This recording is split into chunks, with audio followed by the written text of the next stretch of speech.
Hello and welcome to my channel. I'm Hannah, the mother of two wonderful daughters, one who has a rare genetic disorder. We recently, kind of recently, had a visit to the emergency department. And as usual, I threw a few things together just in case we were admitted. So I thought it'd be fun to share what I took and what I would have taken under different circumstances. We didn't end up being admitted to hospital, but we did stay there all night anyway. That's the other thing about emergency visits. You're most likely going to be there for hours. If you're a high priority category, you'll probably be admitted and you'll have to spend hours in the emergency department waiting for a bed. Or if you're a low category, you'll be waiting there for hours to see a doctor, get tests, and wait for results. If you'd like to see more videos about our life and experiences raising a daughter with a rare genetic disorder, hit subscribe and the notification bell below. Firstly, I took the nappy bag.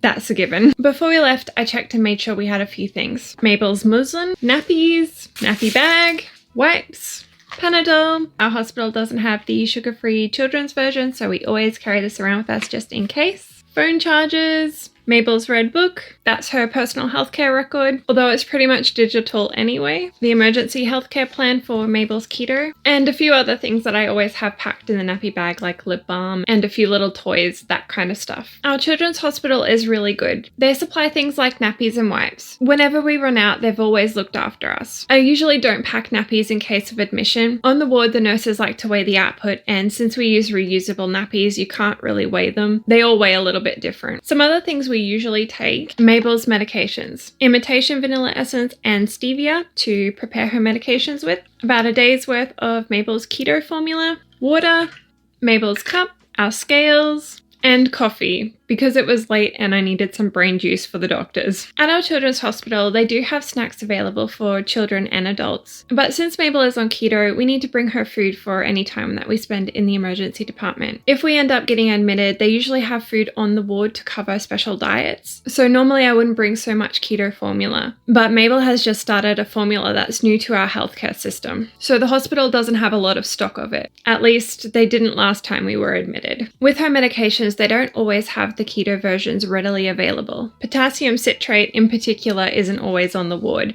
so it's a must bring for us. And lastly, the overnight bag. As a bare minimum, you only really need a toothbrush, toothpaste, phone charger, something to sleep in for you and Bub, maybe also a familiar blanket or a comforter and a toy. This time around I took 2 sleep suits and 2 sleeping bags for Mabel. I took 2 sets of these since one of the reasons we were in emergency was due to vomiting. A couple of books, and one of Mabel's favorite stuffed toys. For me, I took pajamas, long pants because I get freezing in hospital, a change of clothes for the next day. This is just a dress, super easy to slip on.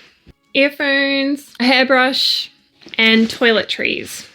The toiletries I took were toothbrush and toothpaste.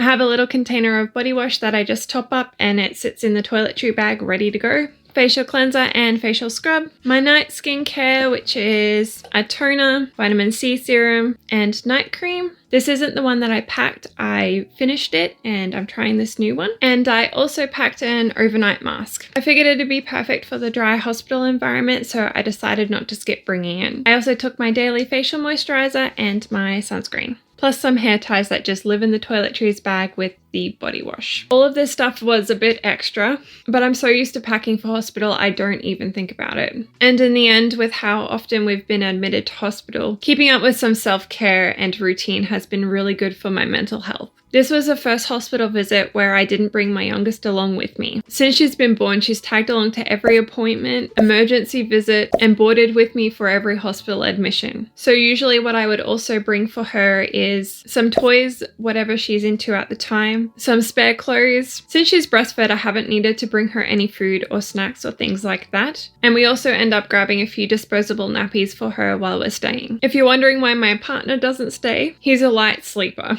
and does better mentally when he's able to come home and decompress from the hospital environment. So it works out better for us if I go. If there's anything else you'd like to know about emergency visits, leave me a comment below and I'll do my best to answer it. If you enjoyed the video, please give it a thumbs up. And if you'd like to learn more about what it's like raising a child with a rare genetic disorder, hit the subscribe and the notification bell below.